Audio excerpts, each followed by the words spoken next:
Begini, bahwa pihak Polri kemudian menangkap satu orang DPO, ya saya ingin sikapi sebagai hal yang positif. Bahwa bagi saya proses penegakan hukum yang berkualitas itu harus memenuhi 4 tolok ukur, yaitu tuntas, menyeluruh, objektif, dan transparan. Objektif berarti sesuai dengan kaidah hukum, sesuai dengan peraturan yang berlaku, serta sesuai dengan prinsip-prinsip saintifik atau prinsip-prinsip keilmuan. Nah, sekali lagi, kalau dikatakan melebar terkait misalnya dengan penangkapan satu orang DPO, ya anggap saja itu sebagai upaya Polri untuk memastikan tolak ukur yang kedua, yaitu menyeluruh. Semua pihak yang dianggap bertanggung jawab harus diperiksa. Hanya saja saya wanti-wanti, jangan sampai kemudian desakan yang sangat hebat baik dari citizen dan netizen membuat polisi kemudian melakukan proses pemeriksaan dengan menggunakan cara-cara kekerasan, penganiayaan, kekejaman, dan sejenisnya. Hal ini perlu kita garis bawahi karena tempo hari ada foto 6 orang terpidana. Waktu itu saatnya statusnya masih tersangka dalam kondisi babak belur. Dan kata penasihat hukum mereka, kondisi remuk redam semacam itu akibat pemeriksaan oleh polisi. Begitu juga ketika saya bertemu dengan terpidana anak, yaitu Saka.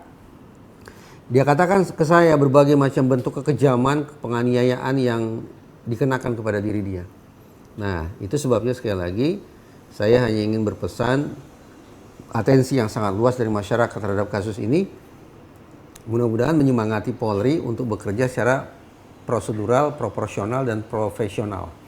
Jangan menggunakan cara-cara yang abusif, cara-cara yang manipulatif, yang justru boleh jadi akan memperkental anggapan publik bahwa sudah terjadi police misconduct, bahkan kemungkinan miscarriage of justice dalam penanganan kasus ini. Lalu apa saja sih Pak kejanggalan-kejanggalan dalam kasus ini? Sebetulnya saya awalnya merasa sangat marah ya begitu mengikuti informasi tentang adanya katakanlah sekelompok anggota geng motor yang melakukan pembunuhan dan perkosaan. Tapi begitu saya coba cermati lebih jauh, saya bicara ke pihak-pihak yang berkaitan dengan kasus ini, kemudian saya juga coba baca sekian banyak berkas hukum. Justru di kepala saya sekarang banting setir. Ada paling tidak tiga loopholes atau 3 celah, 3 tanda petik kelemahan proses penegakan hukum yang perlu untuk diuji ulang. Pertama, terkait dengan validitas pengakuan para tersangka yang sekarang sudah menjadi terpidana.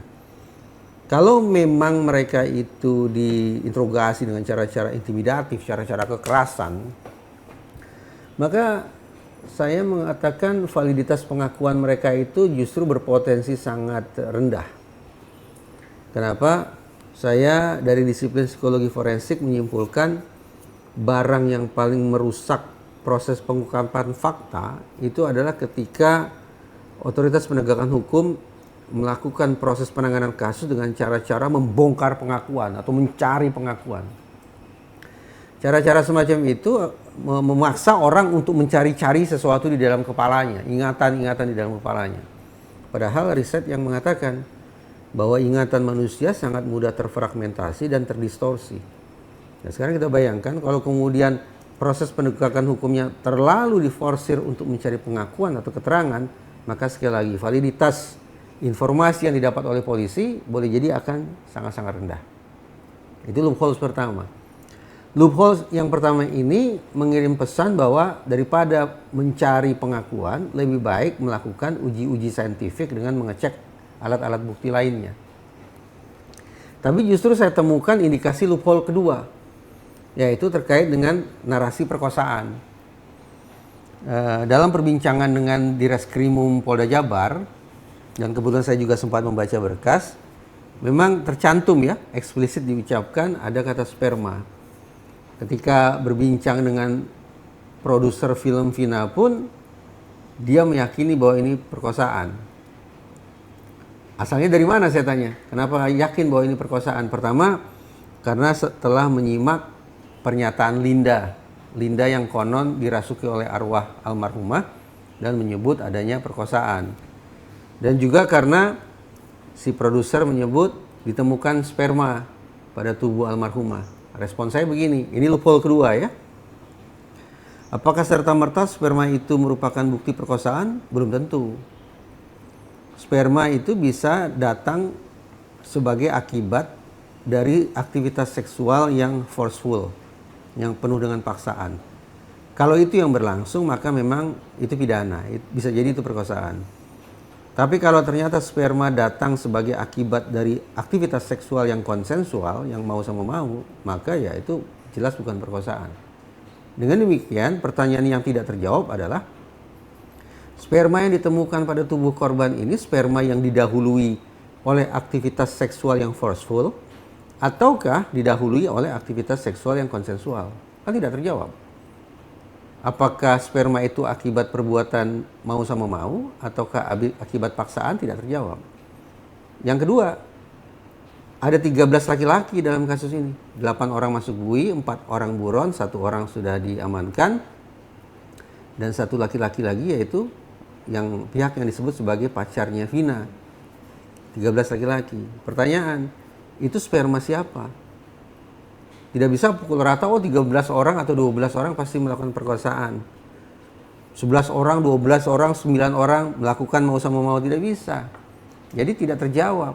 Alhasil, ini loophole kedua. Benarkah terjadi perkosaan? Tanda tanya besar. Yang ketiga, loophole yang ketiga adalah pembunuhan. Ya silakan saja dicek. Sederhana kok menurut saya. Ini ada berkas tuntutan ya. Berkas tuntutan jaksa. Di sini ada hasil pemeriksaan oleh dokter. Cek saja sinkron tidak.